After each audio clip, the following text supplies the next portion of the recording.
अस्सलाम वालेकुम व्यूअर्स, सादा चौधरी हेयर। मैंने अपने लास्ट लेक्चर में आपको 1.3 एक्सरसाइज सॉल्व करना बताई थी। उसके क्वेश्चन नंबर 1 से लेकर क्वेश्चन नंबर 5 तक हमने, बल्कि 6 तक हमने सॉल्व किए थे।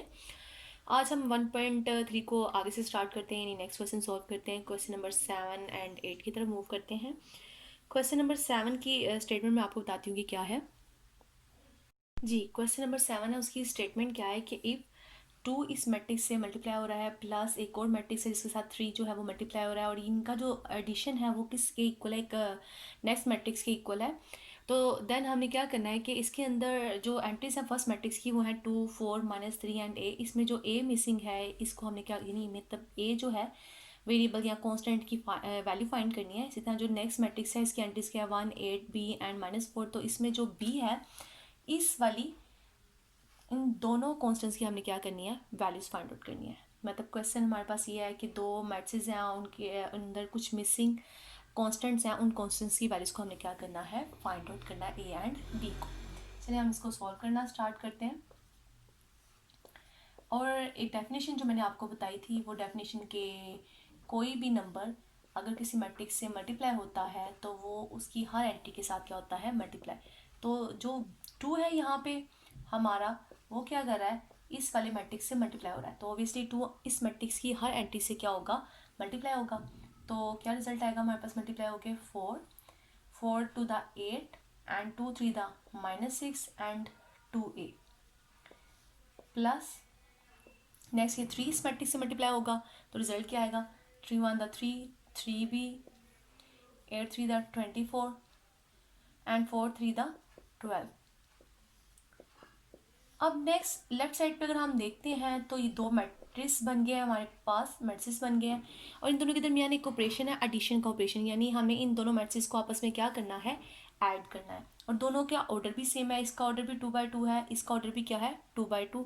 इसलिए हम दोनों मैट्रिक्स को क्या कर सकते हैं आपस में, प्लस 4 प्लस क्या हो जाएगा 3, 8 plus 3b -c -6 plus 24, 2a -12। और ये किसके इक्वल है, 7, 18, 10 एंड 1। अब हम मजीद इसको सिंप्लीफाई कर लेते हैं। 4 एंड 3 मिलके क्या हो जाएंगे 7, 24 में से 6 चला गया तो क्या हो जाएगा 18, एंड यहाँ से a plus 3b as it is रहेगा, क्योंकि किसी भी न्यूमेरिकल फिगर को हम अल्फ़ाबेट में ऐड नहीं कर सकते। सो ये a प्लस 3b ही रहेगा, इनको आपस में हम ऐड नहीं कर सकते। और यहाँ क्या आ जाएगा 2, ये माइनस इस एडिशन को क्या कर देगा, माइनस में कन्वर्ट कर देगा, तो 2a -12। यही चीज़ सबसे ज़्यादा इंपॉर्टेंट है कि हम किसी भी न्यूमेरिकल नंबर को, यानी न्यूमेरिकल फिगर को हम लोग किसी भी अल्फ़ाबेट में ऐड नहीं कर सकते। और राइट हैंड साइड पे हमारे पास मैट्रिक्स है जिसकी एंट्री से 7, 18, 10 एंड 1। अब इनके दरमियान कौन सी अलामत है, इनके दरमियान इक्वलिटी की अलामत है।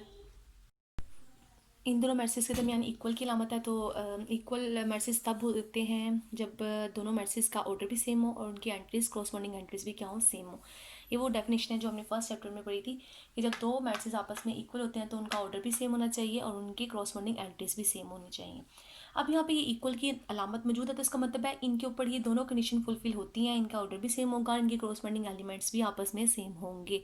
तो जब कॉरस्पॉन्डिंग एलिमेंट सेम होंगे तो ऑब्वियसली फिर हम लोग क्या कर सकते हैं, बाय यूजिंग द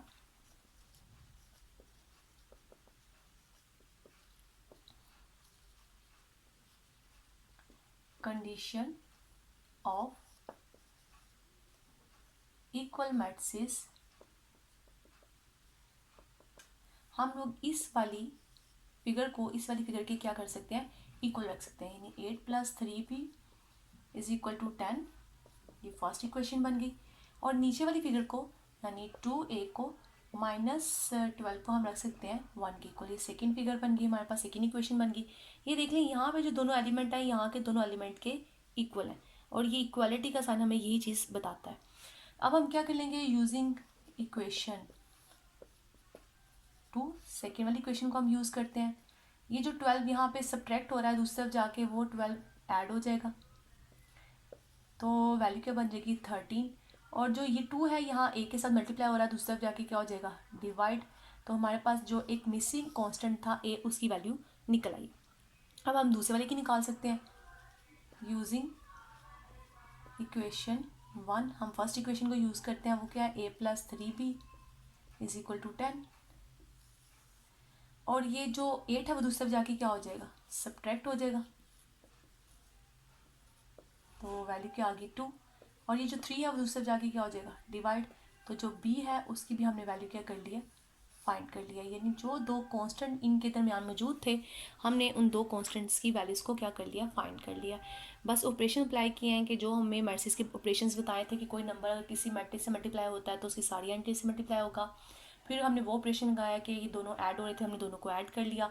और यहाँ पे जो वो कंडीशन थी कि दोनों मैट्रिक्स इक्वल हैं, उस कंडीशन को यूज़ करते हुए हमने जो एलिमेंट्स हैं उनको आपस में इक्वेट किया। और इक्वेट करने के बाद हमने इसमें से मिसिंग कॉन्स्टेंट्स की वैल्यूज़ को क्या कर लिया, फाइंड कर लिया। अब करते हैं क्वेश्चन नंबर 8।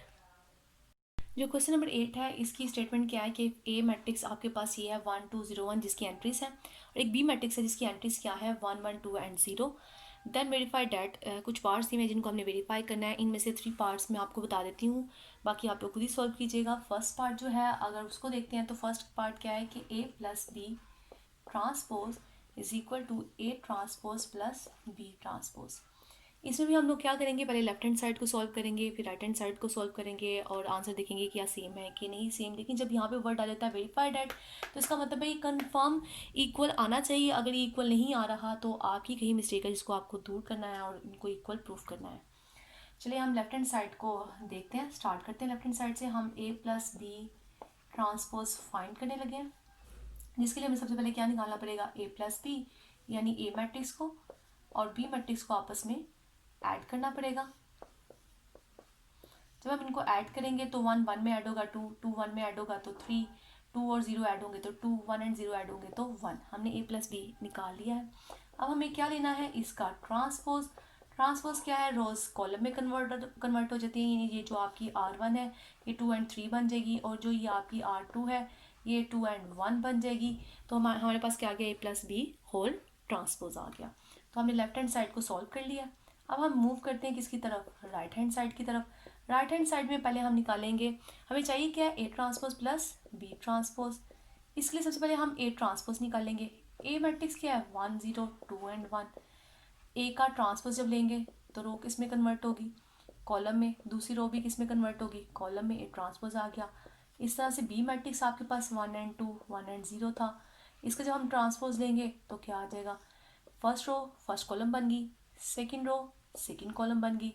और फिर हमने इन दोनों को क्या करना है, ऐड करना है, यानी ए ट्रांसपोज और बी ट्रांसपोज को ऐड करना है। 1 2 0 एंड 1 प्लस किया जाएगा किस में, 1 1 2 एंड 0 में। फर्स्ट मेंबर जब फर्स्ट में ऐड हुआ तो 2 बन गया, सेकेंड जो है सेकेंड में ऐड हुआ तो 2 2 और 1 3 एंड 1 एंड 0 1। अगर अब इस आंसर को मैं अपने लेफ्ट हैंड साइड वाले आंसर के साथ कंपेयर करती हूँ तो दोनों के आंसर क्या है, सेम है। तो हमने प्रूफ कर दिया है कि हमारा जो a प्लस बी ट्रांसपोज था वो किसकी इक्वल है, a transpose plus b transpose की। इसी तरह से इसका सब्ट्रैक्शन वाला पार्ट है वो आप खुद ही सॉल्व कर लीजिएगा। अब मैं थर्ड पार्ट की तरफ मूव करती हूँ। जी, जो इसका थर्ड पार्ट है वो है A plus A transpose is symmetric, यानी हमें ये प्रूफ करना है कि ए प्लस ए ट्रांसपोज क्या है, वो सिमेट्रिक है। और सिमेट्रिक मैट्रिक्स कैसा मैट्रिक्स होता है, इसकी डेफिनेशन मैंने अपने प्रीवियस लेक्चर में बताई थी टाइप्स ऑफ मैट्रिक्स के अंदर, आप वहाँ से भी देख सकते हैं जो कि प्ले लिस्ट में मौजूद है। और मैं बताती हूँ कि सिमेट्रिक मैट्रिक्स होता क्या है। सिमेट्रिक मैट्रिक्स बेसिकली एक ऐसा मैट्रिक्स होता है जिसका जब हम ट्रांसपोज लेते हैं तो वो वही मैट्रिक्स हमारे पास वापस आ जाता है, यानी अपने ही मैट्रिक्स के क्या होता है, इक्वल। अब हमने यहाँ प्रूव करना है कि जो ये कंप्लीट ऑपरेशन के बाद जो रिजल्ट आता है वो क्या है, सिमेट्रिक है। यानी अगर इस डेफिनेशन के मुताबिक मैं देखूँ तो a प्लस ए ट्रांसपोज का जो ट्रांसपोज है वो किसके इक्वल आना चाहिए, a प्लस ए ट्रांसपोज के, यानी ये अंदर वाली फिगर के क्या आना चाहिए, इक्वल आना चाहिए।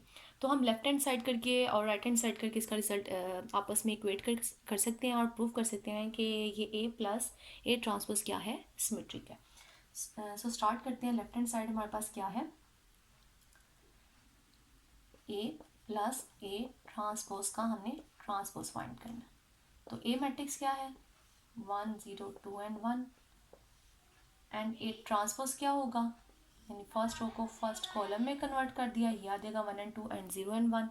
और जब हम इन दोनों को क्या करेंगे, प्लस करेंगे, जब हम ए को ए ट्रांसपोज में ऐड करेंगे, ए मैट्रिक्स हमारे पास क्या है 1 0 2 एंड 1, और इसको ऐड करना है किसमें ए ट्रांसपोज में 1 2 0 एंड 1, तो इनका जो रिजल्ट है वो क्या आएगा 2 एंड 2 और नेक्स्ट 2 और 2, यानी हमारे पास ये रिजल्ट आ गया इसका। अब इसके मुताबिक हमें इसका क्या चाहिए ट्रांसपोज चाहिए, यानी इस ए प्लस ए ट्रांसपोज का ट्रांसपोज चाहिए। जब हम इसका ट्रांसपोज लेंगे तो फर्स्ट रो फर्स्ट कॉलम में कन्वर्ट हो जाएगी, अगेन यही आ जाएगा। तो अगर देखा जाए हमने अभी ये फिगर निकाली है यहाँ पे, जो क्या थी ए प्लस ए ट्रांसपोज की, और यहाँ पे जो ट्रांसपोज लेने के बाद भी वही फिगर हमारे पास वापस आ रही है, तो इट्स मीन जब हमने इसका ट्रांसपोज लिया तो रिजल्ट फिर से क्या आ गया ए प्लस ए ट्रांसपोज। तो ये वाला जो गिवन ऑपरेशन से रिजल्ट हमारे पास आ रहा था वो बेसिकली क्या प्रूफ हो गया सिमेट्रिक है। So A plus A transpose is symmetric.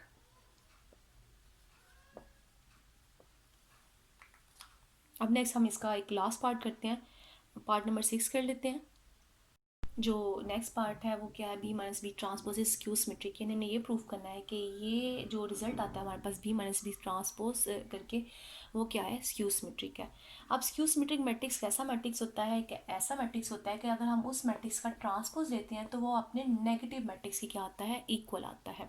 अब यहाँ पे अगर हम यही चीज़ प्रूफ करना चाहते हैं कि ये स्क्यू सिमेट्रिक है तो हमें क्या प्रूफ करना होगा कि बी माइनस बी ट्रांसपोज का जब ट्रांसपोज लेते हैं ये अपने अंदर वाले ही रिजल्ट के नेगेटिव के क्या होगा इक्वल होगा।